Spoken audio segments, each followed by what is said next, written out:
This week on Quality Digest Live, we chat with Laurel Nelson Rowe of the ASQ about the culture of quality. Plus, we learn how one supplier is using an old technology with new material to win a contract with Lockheed Martin. That and more when we come back.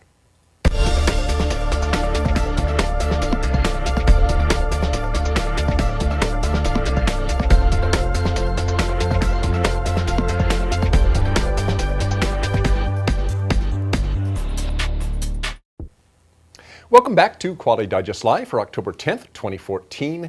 QDL is your weekly look at who and what is making the news in the world of quality. I'm Dirk Ducharme, Editor-in-Chief of Quality Digest. And I'm Quality Digest publisher Mike Richmond. Well, what are you going to be doing in 2018? What are you going to be doing in 2018, Dirk? I have no idea. 4 years from now? Well, for many of us, thinking ahead 4 months, much less 4 years, can be something of a challenge. Even quality professionals who tend to be expert planners would struggle to establish and implement a specific 4-year roadmap for their teams, even small teams. So when we read that an organization as large and complex as the Food and Drug Administration has declared their strategic priorities through 2018, that causes us, well, causes me at least, to sit up and take notice. It's impressive. FDA Commissioner Dr. Margaret Hamburg recently announced the release of their 34-page strategic priorities report, now available as a PDF on their site at www.fda.gov. The document was interesting for its scope as well as its surprising amount of detail, given that there's so many unknowns that the FDA needs to contemplate. Things like global conflict, political upheaval, economic uncertainty, climate change, of course, new and even resurgent infectious diseases are practically guaranteed to occur in greater or lesser numbers and events over the next couple of years, right? I mean, you talk about risk management, right? I mean, the FDA probably is like ground zero for having to deal and address risk and issues of risk. So, and what you left out of there also is just the very nature of changing technology and keeping up with all that. Sure, keeping up with all that. We've seen some of that with the FDA and Facebook and social media, right? We talked about this. So to deal with the uncertainty and risk involved in their various activities, the FDA's overarching strategic priorities for the next 4 years involve addressing things like globalization, safety and quality, and stewardship, amongst many other things. More specifically, the report addresses 4 core mission goals and objectives, as they say. I want to show them to you, read them to you right now. They want to, first, enhance oversight of FDA-regulated products to improve and safeguard access to FDA-regulated products to benefit health. I think I ran through that pretty quickly, sorry there. Promote better informed decisions about the use of FDA-regulated products and strengthen organizational, what is it right there? I can't read that. Strengthen organizational. We can't read our own writing. Strengthen organizational excellence and accountability. Sorry. Can't read our own writing there. It's in typing. Wow, imagine that. As mentioned, there's a good amount of detail in the report, fleshing out how the FDA and its stakeholders intend to address and achieve these goals and objectives over the next 4 years is very important. Now, what the report underscores, I think, is how difficult and again, important it is for large organizations like the FDA to set strategic goals. Of course, the proof is in the pudding. And time will tell how well they're able to stay the course in the future. And, for an example of this, and I think that this is just recently in the news, obviously, you have to look no further than another federal organization, the Centers for Disease Control and Prevention. One of the CDC's core strategic goals, probably their most important goal, of course, is to issue guidance to hospitals about how to handle certain emerging public health-related issues. One of those recent guidances involved protocols for the handling of suspected Ebola patients, right? We all know that's been in the news. Well, as many of us also know, Ebola patient Thomas Eric Duncan recently died at a Dallas hospital. This was the first such confirmed Ebola-related death in the United States. Apparently that hospital, Texas Health Presbyterian Hospital, did not follow the Ebola protocols laid down by the CDC, an outcome that CDC Director Dr. Thomas Frieden called a teachable moment. Well, let's hope so. Let's hope it was a teachable moment. Unfortunately. Yeah, and listen, I'm not trying to tar the FDA with the CDC brush. I mean, there's separate organizations, I know. I'm just pointing out again, there's a lot of challenges to aligning strategies and goals with the realities of a complex and ever-changing system. I mean, both the FDA and the CDC have huge overarching strategic imperatives that they need to deal with and changes that happen, as you say. There's things you can't really account for as you make these strategic plans. But I think that when you talk about complexity in a system, you need to have a strategic plan going into it so that you can address it and have a plan in place to address the unknown maybe at this point. Right, and I think one thing that people don't talk enough about is these guys, the CDC, the FDA, any kind of big bureaucracy is hampered by the fact that they're a big bureaucracy. Bureaucracies move slow, but unfortunately the world doesn't. And anymore, because of technological advances in travel. I mean, look, you can get somebody from Africa to the United States in just a few hours flight time. Well, that was unheard of, right? 50 years ago, 60 years ago, right? So as people speed up, as technology speeds up, problems occur much more quickly, whether they're physical problems like a disease or media problems or social media problems, messages spread by people. These speed up, these are running at speeds unheard of before, and yet you still got bureaucracies that kind of got this built-in slowness, which is good sometimes, but it does make it really hard to, respond to and even plan for, I think, emergencies down the road. They don't have the capability. That, I think, is one thing that really has to change. Well, and I think that's what the FDA is trying to do here, is trying to address this with these strategic plans so that they can understand in the next 4 years what they think is going to happen. So, to read the report for yourself, I'll link out to it in the news item just below the video player screen right down there. As always, all the pieces that Dirk and I are going to be covering on today's show are available right down there, so check them out. That's right. Well, there was another interesting article this week on Google's driverless cars. You guys probably heard of that. The article was called The Coming Transportation Revolution by David Maloney. For those of you not keeping up, just found out that one of the people here in the studio had no idea what we were talking about. Google has developed and has been testing, actually for several years now, driverless vehicles. They are legal in limited ways in Nevada, California, Florida, and Michigan, as well as in some European countries. So to me, the interesting thing here is not so much the awesome technology and software that lets you do this, that goes into this kind of innovation. Technology-wise, there really is nothing groundbreaking here. I mean, we're talking LiDAR, which is a form of terrain mapping radar. There's comparing 3D captured data from LiDAR and cameras and comparing that to stored 3D data. There's robotics and so forth. I mean, this technology really has been around for a long time. It's just an innovative use of it in order to give us driverless cars. But to me, the really amazing thing is that Google and others are attempting to change how consumers think about driving. This is a big deal if you think about it. We're talking about giving up control, and this is something that's been ingrained in us since the days of horse and buggy, or even just riding horses. You have control over your conveyance, and even more so when you have control over something that's going 60, 70, 80 miles an hour down the road. So imagine the kind of customer persuasion you need to get people to literally let go of the wheel. Imagine all the driver laws that have to be revamped because all these laws assume that there's a driver in control. That's well, right. What happens when there isn't a driver in control? How does that affect laws? Think about insurance. Obviously, this is a big issue.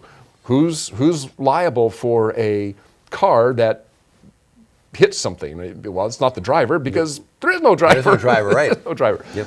So, what is the voice of the customer here? What are the customers saying? And this is something that Google is very aware of. Google obviously is tapped into the voice of the customer, being Google. Many of us would, go for a driverless car in a heartbeat. I know I would, and not so much for others. The feelings are kind of mixed, to say the least. I mean, if you just Google, strangely enough, if you just Google any article on driverless cars and take a look at the comments are anywhere from "where can I buy one" to "it's hell on wheels." Right. Yeah. Literally. Yeah. So for Google, to me, this is really, when it comes to meeting customer expectations, this really is kind of a Steve Jobsian exercise in making something and then convincing people that they need to have this something that they never even knew existed or that they even needed. Google is kind of doing the same thing. Kind of if you build it, they will come. And it worked for Apple, right? So the real beauty of what Google is doing is it's a lesson in innovation. It's the idea that your innovation doesn't have to make sense, or even seem practical in the short term. And certainly Google is taking a long view at this. They're not, well, we'll get to this in a second. They're not promoting this the way you might think, or at least they aren't right now. They're trying to overcome consumer anxiety and insurance issues and legal hurdles and so forth, and give consumers something that, I don't know, that Jules Verne would probably have drooled over, right? But Google is being smart about this. They're kind of edging into it sideways. They're couching the innovation in terms of offering a driving service and experience for the user. This is according to Maloney. Not let's replace all cars with autonomous vehicles right away. Now it's the idea of a car as a service, right? That's the way Google is kind of pitching it. The idea that people could call for a car using their phone or a text message, and they could call for a car whenever they need and wherever they needed them. They would pay a service fee, and the car would drop them off at the local grocery store, and then, I don't know, proceed on its way to the next customer. Yeah. Similar to kind of a taxi service, except it would be an autonomous taxi service. And what's smart about this is, if you're going to present customers with something that's really, or consumers with something that's really groundbreaking, it isn't smart probably to take it to its foregone conclusion, which is going to be every car is going to be driverless in the future, because that makes people really nervous. I mean, we just had this discussion here in this studio just a while ago, that does make people a lot of uncomfortable. But if you offer it as a service, it's like, if you want, you could call up this driverless taxi, and it would come and safely pick you up and deliver you, and people are probably a little bit more comfortable with that than the idea of somebody bombing down the interstate at 70 miles an hour with nobody in the driver's seat. Right. So Google's being smart about this, but it's kind of this, what was interesting was this whole voice of the customer, and how do you gauge it, and how do you respond to it while still moving forward with your innovation. I'm sure if Google had just asked 3-4 years ago, I'm sure they did, hey, how many people would be up for all these drivers? I'm sure they got a lot of negative pushback. Sure. This is kind of a smart way to move forward and edge into it at the same time. Well, you know what it also is? It's also an example of big data. I mean, when they did these surveys and they asked these questions, they can understand what people's responses to it are in a much better way than they could before. Now there's so much data out there to be able to not only to take the opinions one way, to take the conversation one way where they're taking the information, but also putting out information that people will then share in social media. So they're able to, in a sense, because they're Google, control the conversation somewhat and begin to frame the perspectives on this and get the right perspective that they want to get the result they want. It's very psychological in a way, and it's. Hey, Google's a smart company. I mean, Google, a lot of these companies are very smart in terms of understanding how to motivate customers. And you're right, going right to the natural conclusion of this, where there's going to be no drivers on the roads, would be pretty frightening. But you ease people into it. You do it step by step, and pretty soon people are like, well, you're already comfortable with this. You've used a driverless car. It's like the frog in the hot tub. Well, exactly. The frog in the hot tub. Yeah, you need to turn it up slow. So interesting. I think it's a really, really good. And I mean, it's inevitable, right? I mean, we pretty much think. And it's Google. And it's Google. So they rule the world anyway. Submit. Yeah, right on. All right. Thanks, Dirk. Okay. Well, turning now to our feature articles, we recently ran a piece titled "Understanding the Culture of Quality," which described a white paper released by the American Society for Quality and Forbes. The Culture of Quality, Accelerating Growth and Performance in the Enterprise was the name of that white paper.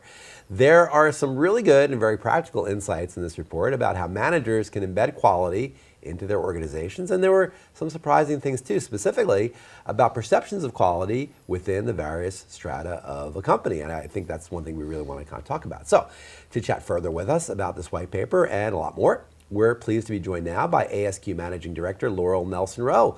Laurel, welcome back to the show. Thanks so much. Well, it's great to have you here. And again, thank you for joining us again. Happy to be here. Great. Well, the white paper, which we talked about, uncovered a lot of information, but one piece of data in particular really jumped out at me, and I want to kind of run this by you and ask you your opinion on it.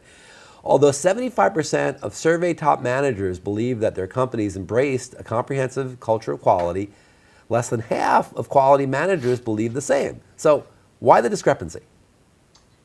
Why the discrepancy? And that's we designed the study to see if there were discrepancies between the two audiences, if you will, the two influential sectors. Why the discrepancy? Well, it comes from their points of view and their points of influence. So if you're in the trenches, if you're in quality management or quality engineering, you're at it every day, and you are a problem solver, right? You are trying to improve your process, your organization, your product, your service. And it seems like it's an always unmet challenge. On the other hand, you got the C-suite, and they're seeing the whole landscape, like you said, the comprehensiveness.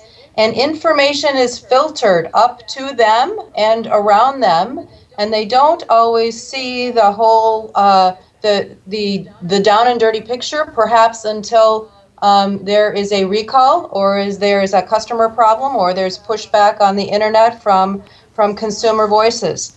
So one executive that I talked to said, we are really on the route of getting rid of watermelon metrics. And I said, what does that mean?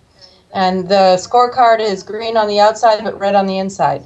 So I think that kind of shows what organizations sometimes do to represent what they need to improve upon, and increasingly just look at the reds and work on them, and don't color them green just since they're going up the food chain. I like that, watermelon metrics. I never thought about that before. Green on the outside, red on the inside. That makes a lot of sense. Well, the report, I think, really points up the different approaches to quality that world-class companies take versus their lesser performing peers. So what, in your opinion, are the key things that really great companies do better than others? Yeah, I love that question, because organizations in the study were able to self-identify themselves as world-class. But what does it really mean? Well, when you decipher the data, it really means that world-class organizations have an unyielding focus on quality and continual improvement. It really is continual. It's sustained. It's an investment model. They also are looking at embracing and really advancing a culture of quality from the top down, from the board level to the CEO's voice and truth. The truth and their integrity. They embrace it. They champion it.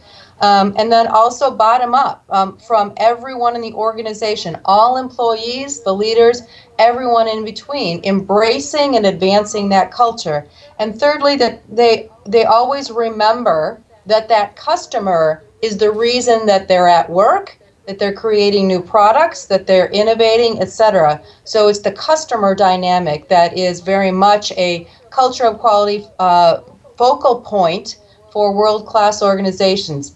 A couple more facets, again, from the data. World-class organizations stretch the perhaps traditional orientation of quality into the domains of innovation, into the areas of risk management and weighing investments, as well as into the areas of corporate responsibility, what we often call global responsibility now, and sustaining the business, sustaining our environment, sustaining our planet and resources. Well, I want to give you a little pushback now, because our readers are active, very involved quality professionals, and they always have strong opinions. And there were some comments on the article that we ran about this white paper. One part of the report that raised some hackles involved reward systems. The research indicates that many world-class companies use rewards and incentives as part of their efforts to encourage and model positive behaviors. But proponents of, say, the Deming system of profound knowledge will claim that incentives don't work. So, are they effective or not? Well, first of all, I'm glad that readers were engaged and that they gave feedback and that they gave pushback. That's always a good signal that the topic is hot. That's great. And also, it depends what you mean by incentives, because the data said everything from a basic performance feedback, an annual performance review is an incentive. Now, I don't know about you or you guys, but I don't necessarily put my annual performance appraisal into an incentive bucket, but maybe that's just me. Another top response was just the regular, internal award system, or being recognized or being patted on the back. So incentives, a lot of people just automatically translate that into cash or compensation, but incentives often bring out the best of people. You take pride in your work, you're recognized, you're applauded, you're nominated for something, teamwork, etc. So while we have utmost respect for the Deming way and profound knowledge, obviously ASQ embraces the Deming approach to quality and such.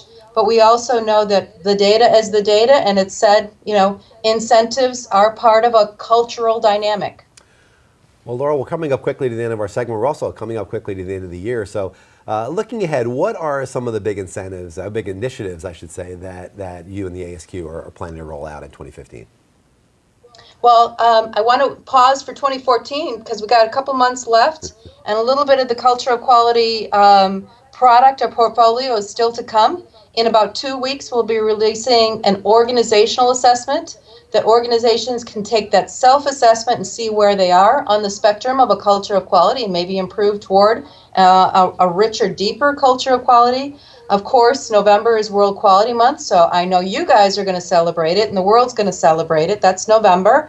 But looking into 2015, of course, we'll have the World Conference the first week of May. And this year, or I should say next year, it's going to be in Nashville. It's going to be bigger than ever. 2015 will also be year 2 of what we call the Emerging Quality Leaders Group. It's a cohort of select leaders that we've designed a custom program for, so we're pretty proud of that work. Of course, we're going to have in 2015 the Future of Quality Research release, and that is under the direction of ASQ's new CEO, Bill Troy. So it'll be different, I can promise you that. Strong impact, broad reach, and lots of trend, and so I hope to be back on the program then. And we'll be launching the study, The Global State of Quality 2, next year. Well, great. A lot going on with the ASQ, obviously. Thank you, Laurel Nelson-Rowe, Managing Director of the ASQ, for joining us on the show today. We will certainly have you back, if not before the end of the year, definitely in 2015. So, Laurel, thanks again for joining us. We'll talk to you soon. Thank you. All right. We talk a lot about cutting-edge manufacturing techniques on this show. Very often, especially lately, it involves various forms of additive manufacturing. Most high profile, of course, in the last couple of years is 3D printing. We talk about 3D printing a lot on this show. 3D printing allows you to do something which is called Netshape manufacturing. In other words, you're making a part and the finished part is actually being produced. Mm-hmm. You're not, let's say, machining a part where you're getting rid of 50% of the product that you're making. It's the idea of spitting out a finished part that is exactly or near to exactly what you want. It's very lean and there's little to no waste. What gets kind of lost in all the news about new manufacturing technology, additive manufacturing, I think, is what is going on in traditional manufacturing techniques. And this was part of the focus of an article written by our own editorial staff, IBC Advanced Alloys Triple Crown Contract with Lockheed Martin.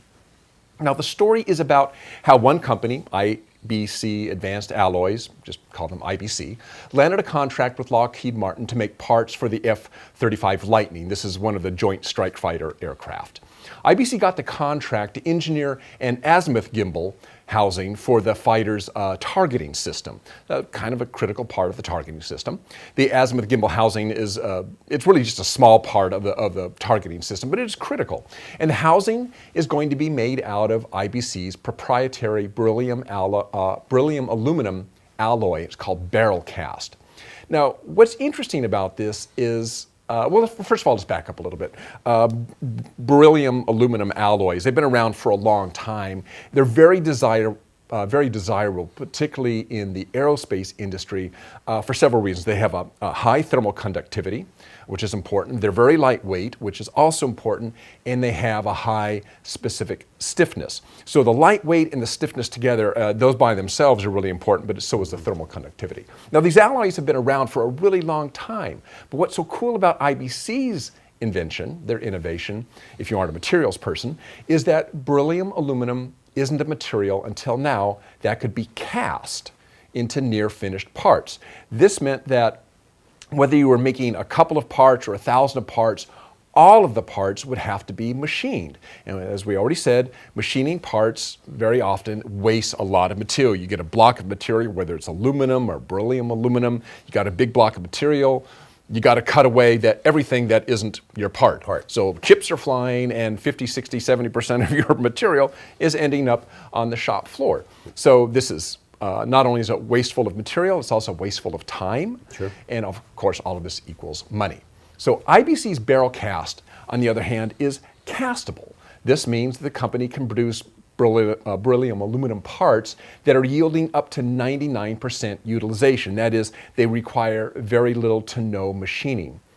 Here is, to me, the cool bit.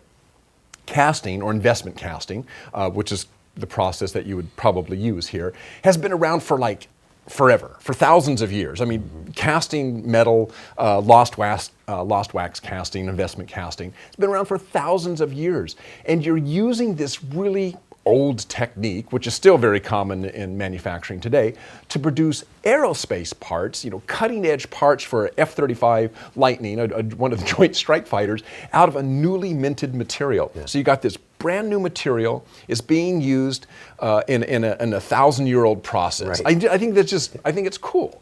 So now you have a very desirable material that can be used to cost effectively produce large numbers, relatively speaking, of precision parts. Casting isn't exactly a high volume thing, but it's much higher volume than machining. Machining, sure. And there's less waste, and it's very lean. So not surprising, as our editors brought up with IBC execs, your in-process quality assurance also changes when you change material or how a material is being used. And in fact, this is one of the issues manufacturers face anytime they change the materials or manufacturing processes.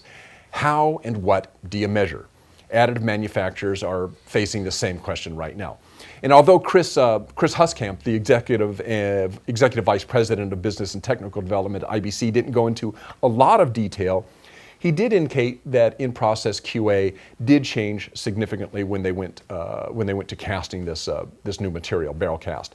There's a difference between how you inspect the material characteristics, not the dimensional characteristics, the material characteristics of a machined part versus a cast part. The casting process itself can affect the actual characteristic of the material. The two manufacturing processes are way different from each other in terms of what can happen to the material itself. So this is important. So all of this, new materials, faster production using castings, lower cost, quality of assurance, all of this enabled IBC to land a contract with one of the leading aerospace companies in the world. You don't necessarily need new manufacturing techniques, you just need a different way of looking at the problem, and that's what IBC did. I thought it's really cool. This is a great story, and this is actually one of my favorite stories we run recently because it really brings in everything that we like to talk about. It brings in innovation, but it brings in innovation that's used intelligently. I mean, sometimes there's a mistake, I think it's a mistake that's made, that everything new has to be better. You have to do the newest cutting edge thing. Driverless cars. Driverless cars. And in many cases that's true. You certainly need to understand, if you're in high-tech manufacturing, the latest and greatest so you can bring that into your process when it's appropriate. But in this case, what IBC did really was use a very old technique in an interesting way. And they didn't feel like they had to look for an additive manufacturing process. They were able to use a process that really they were able to work with already, and they already kind of understood how to do. Very, very interesting. And I think this is the key to me to today's really high-tech manufacturing, is understand what you need to do new, that's new and breakthrough, and what you can do that you've been doing before. What pieces of it do you choose, and what works best for your process? And I will say, I mean, the idea of being able to cast beryllium aluminum, I mean, it wasn't like somebody didn't have that idea before. Sure. It's just they couldn't make an alloy that was actually castable. And IBC's innovation was actually is to add other materials to the beryllium aluminum alloy so that it could be castable. So it's their formula for this. They actually enabled it to do something that people have been wanting to do for a while, because nobody likes the idea of machining away an expensive material. Right. So. And to maintain all those things that particular housing needed. Dimensional accuracy, the material characteristics, all that stuff. So really, really good story there. So check that one out if you haven't. Again, read it at the bottom of the page right down here and check that out and comment on it. Okay. Well, we're coming to the end of the show. Before we close, I want to give you this week's tweet of the week, which was treated by Che Benedictos. Happiness is found even in the darkest time. Just remember to turn on the light. That's the words of the great Albus Dumbledore. For you Harry Potter fans. For you Harry If you're Potter not a Harry fans. Potter fan, you have no idea who Albus Dumbledore is. No, and I actually... But he was a great man. I looked it up. I thought he was some... We have a reader comment. Oh, we do. We have a reader comment. Okay, Yes, we well, do. Dirk, why don't you take that one and see what this is all about? Sure, if we throw that up there on the screen, I'll read it. Okay. In response to the FDA story, comments about a teachable moment started me thinking. Teach usually involves an authority figure, an expert, directing and facilitating the learning. My thinking shifted to a learnable moment where we take charge of our learning. We need to seek out and utilize learnable opportunities. Boy, that's a really good point. You can't be spoon-fed everything. Sometimes you have to go looking for what you can learn.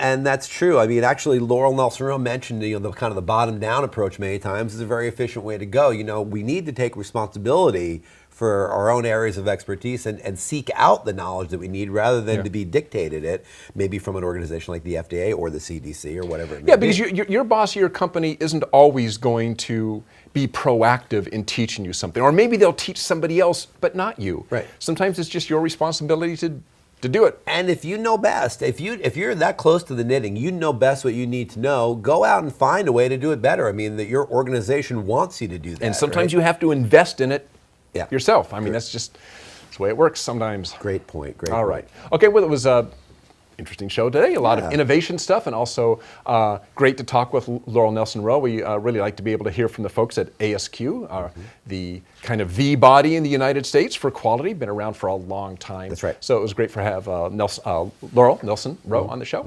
That's right. And that's our week. So that is our week. Thank you all for joining us. Again, thank you, Laurel, for joining us. Thank you all for being there. Make sure you check out Quality Digest Daily starting Monday. Another great week there. And we'll be back at you here next Friday with Quality Digest Live. yes, also, stay tuned. October 24th, we're going to have an extended interview with Robert Fangmeyer, director of the Baldrige program. Yep, 2 weeks from today, Bob Fangmeyer is going to join us. We're going to for the whole show. Get a deep dive. The whole show. We're going to get a deep dive on the Baldrige and a lot of interesting things that they're doing as well. So mark your calendars for that one now. So long. All right. Well, thanks. Have a great weekend. So long. Bye.